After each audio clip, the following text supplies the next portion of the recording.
सुशांत सिंह राजपूत के murder case में कुछ लोग अपनी साजिश करने में लगे हुए हैं।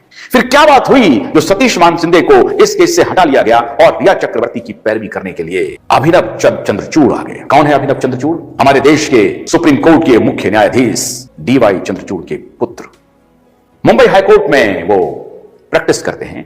सुप्रीम कोर्ट भी आना जाना उनका रहता है क्योंकि उनके पिता स्वयं चीफ जस्टिस हैं इस देश के। सुशांत राजपूत मामले में आखिरकार रिया चक्रवर्ती को लेकर इतना बड़ा दावा किया गया, जिसके बाद लोगों ने रखे हैं बड़े सबूत सामने। आखिरकार रिया को लेकर क्यों बोली गई उनके लॉयर के द्वारा इतनी बड़ी बात, और जिसके बाद सवाल उठ गए हैं बड़े कि आखिरकार सुशांत केस की जांच क्या 3 साल से चल रही थी या फिर कुछ भी नहीं हो रहा था इस मामले में। और साथ ही साथ अगर हम बात करें तो दिशा केस को लेकर जिस प्रकार जांच हो रही है, बड़ी अपडेट क्या निकल के आ रही है बताएंगे आपको इस वीडियो में। पर सबसे पहले आपसे अपील करेंगे, अगर आप इस चैनल के अंदर नए हो तो वीडियो को लाइक करना, वीडियो को शेयर करना, चैनल को सब्सक्राइब करना बिल्कुल मत भूलना। यहाँ पर अगर हम बात करें तो कहा जा रहा है कि 3-3.5 साल के आसपास सुशांत मामले को बीत चुका है, और इस मामले में अगस्त 2020 में सीबीआई की एंट्री हुई थी, जिसके बाद जांच इतनी तेजी से आगे बढ़ी थी कि लग रहा था कि 2020 के अंदर ही अंदर मामले का जो सच है वो सामने आ जाएगा, क्योंकि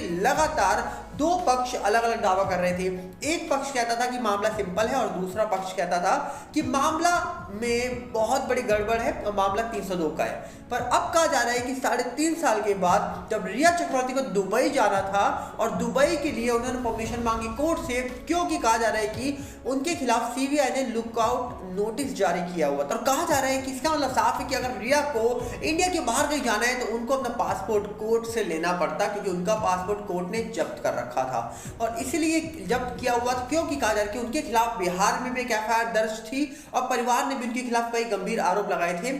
जिसके बाद उनके जो लॉयर थे, जिनका नाम अभिनव कहा जा रहा है कि बताया जा रहा था, बड़े लॉयर बताए जाते हैं। कहा जा रहा है कि पहले उनके जो लॉयर थे वो बहुत बड़े थे, वो शायद बहुत महंगे लॉयर भी बताए जाते हैं। वो बॉलीवुड और बड़े बड़े पॉलिटिशियन के केसेस देखते हैं, और रिया चक्रवर्ती का भी केस शुरुआत में उन्होंने देखा था। पर अब उनके जो लॉयर रिया चक्रवर्ती के शायद वो बदल चुके हैं, इसीलिए उनका नाम अभिनव बताया जा रहा है। और कहा जा रहा है कि उन्होंने दावा करा कोर्ट के अंदर, बॉम्बे हाई कोर्ट के अंदर, क्योंकि बताया जा रहा है कि रिया चक्रवर्ती ने बॉम्बे हाई कोर्ट में सीबीआई के लुकआउट नोटिस को चैलेंज कर दिया था और बोला था कि अब इस पूरे लुकआउट नोटिस को रद्द किया जाए। और रद्द करने के पीछे रीजन दिया गया कि सीबीआई ने पिछले 3 साल की जांच में आज तक रिया चक्रवर्ती को ना ही कोई समन भेजा, ना ही उनसे कोई पूछताछ की गई और ना ही उनको कभी बुलाया गया, और ना ही कोई भी कहा जा रहा है कि एफआईआर में उनका नाम लिखा गया, और यहां तक कि सीबीआई ने ना ही अभी तक कोई चार्जशीट दाखिल करी है। ऐसे कई सारे गंभीर आरोप लगाए गए सीबीआई को लेकर, और दावा यह हुआ कि रिया चक्रवर्ती को आज तक बुलाया ही नहीं गया। जिसके बाद होना क्या था, लोगों ने बात सुन ली और लोगों ने गूगल पर सर्च करना शुरू कर दिया। जिसके बाद इस समय अगर हम भी गूगल पर सर्च करते हैं, आपके सामने ही हम सर्च कर लेते हैं गूगल पर, और यहां पर कुछ नहीं लिखेंगे, सिर्फ लिखेंगे हम रिया चक्रवर्ती समन्ड बाय सीबीआई। तो आप खुद देखिए कितने सारे आर्टिकल हैं और अलग अलग न्यूज चैनल्स के, बड़े बड़े न्यूज चैनल्स के, जो ये दावा करते हैं कि रिया चक्रवर्ती को अगस्त में ही सीबीआई ने बुलाया था। और यहां तक कि किसी ने लिखा 10 घंटे की पूछताछ हुई, किसी ने लिखा 7 घंटे की पूछताछ हुई। अलग अलग तरीके से कहा जा रहा है कि लोगों ने टाइमिंग शो करी थी और 2-3 बार लगभग पूछताछ के लिए बुलाया गया था, ऐसा भी दावा हुआ। अब सवाल ये उठता है कि तो फिर रिया चक्रवर्ती के जो लॉयर थे उन्होंने बॉम्बे हाईकोर्ट में यही बात क्यों बोली कि रिया को तो आज तक सीबीआई ने बुलाया ही नहीं था, जबकि कहा जा रहा है कि गूगल के आर्टिकल तो कुछ और दावा करते हैं। अब इसको लेकर सवाल तो बहुत उठ रहा है कि आखिरकार यहाँ पर मांजरा क्या है, किस तरीके से लॉयर अलग बात बोल रहे हैं और रिया चक्रवर्ती अलग बात बोल रही हैं। अब यहाँ पर सवाल उठता है कि आखिरकार असली सच क्या है, मतलब लॉयर जो है उनका दावा कुछ और कहता है और गूगल के जो आर्टिकल्स हैं वो कुछ और शो कर रहे हैं। यहाँ तक कि न्यूज मीडिया ने भी ये कवरेज दिखाई थी, जहां पर ये बोला गया था कि जो रिया है वो सीबीआई को सहयोग नहीं कर रही है, उनके सवालों का जवाब नहीं दे रही है। यहाँ तक कि कई सारे ऐसे गंभीर आरोप मीडिया के द्वारा लगाए गए थे।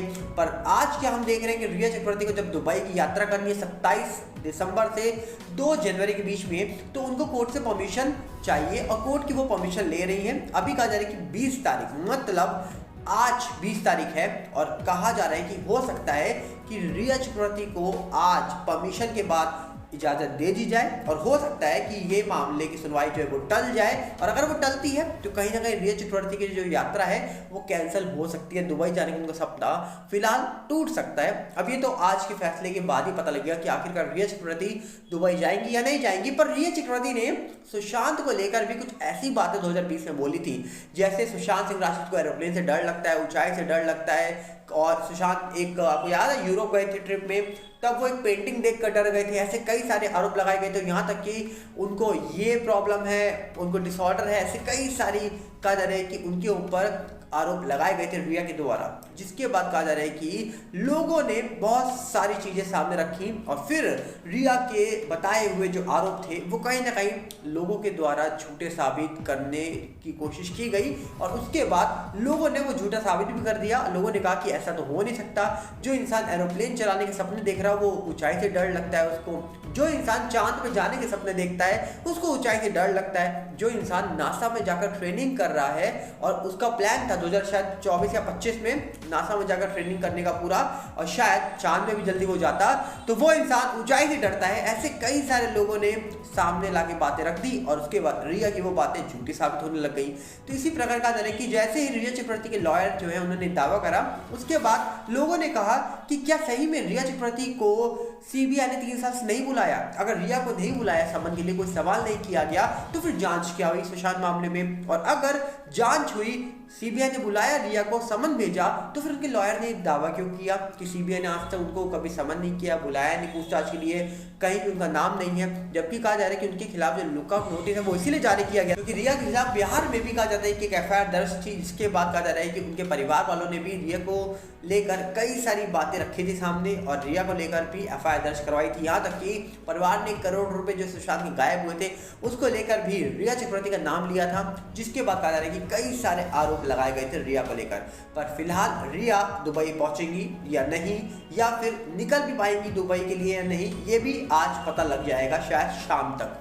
उसी के साथ अगर हम बात करें तो दिशा केस भी बड़ी तेजी से अब आगे बढ़ रहा है। जहां पर कहा जा रहा है कि दिशा केस की एसआईटी गठन जो हुआ था वो जांच तेजी से आगे बढ़ रही है। बताया जा रहा है कि इस बार जिस एसआईटी का गठन किया गया है वो जांच का जो दायरा है वो बिल्कुल सीक्रेटली रख रही है और बिल्कुल कहा जा रहा है कि किसी से भी शेयर नहीं करी जा रही है कि आखिरकार इस मामले की जो जांच है वो कहा जा रहा है कि पर्सनली तौर पर की जा रही है, मतलब कोई भी इंफॉर्मेशन बाहर नहीं लाई जा रही है। और ये बात शायद अच्छी है क्योंकि जितनी इन्फॉर्मेशन बाहर आती है, अगर किसी ने गलत किया होगा तो उसके बाद इन्फॉर्मेशन पहुंच जाती है। इसीलिए अब जो भी जांच हो रही है इनकी सारी इन्फॉर्मेशन सीक्रेटली रखी जा रही है। तो कहीं ना कहीं अच्छा है, जब जांच पूरी होगी तो जो सच होगा वो आने के वाले टाइम पर सबके सामने आ ही जाएगा। तो इंतजार रहेगा उस दिन का जब इस पूरे मामले का जो भी सच है वो बाहर आएगा। वो कब आएगा, कैसे आएगा, फिलहाल तो उसको लेकर कुछ नहीं कहा जा सकता, पर उम्मीद है जल्दी बाहर आएगा।